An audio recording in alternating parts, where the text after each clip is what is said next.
Liisa Jens, joka lähtee kello 14.45.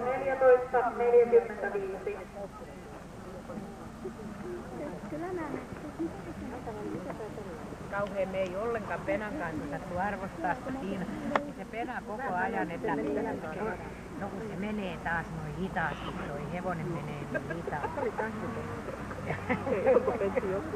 Anu Konttoon tulos. Mustakin alkoi, että menee niin hitaasti. Tuomaripisteestä C 148, tuomaripisteestä F 160, yhteensä 470 pistettä, keskiarvo 5,8. Ja tällä tuloksella Ransikko siirtyy tällä hetkellä luokassa toiseksi. Korvenpirjo sitä on ratsastanut silloin ennen kuin siihen tuli se ratsastuskoulun sitten väkymys, niin on löytynyt tosi komea keskiravi, että niin ei menetetä toista.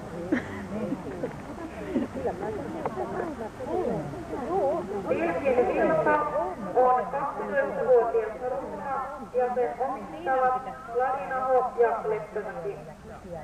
Ratsastajana siis Anne-Mari Riivonen. Mutta Korvenpirjolta kannattaa kysyä, että mitä se silloin aikanaan teki, että sellaisia vippahioita, jos varmaan muistaa tietysti, että siis sillä on millä se sai kuulla.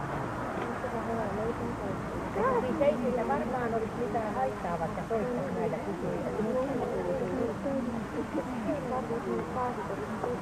Niin, ei varmaan noin muut, mutta ei täällä hirveän hyviä pisteitä tässä radassa. Nyt.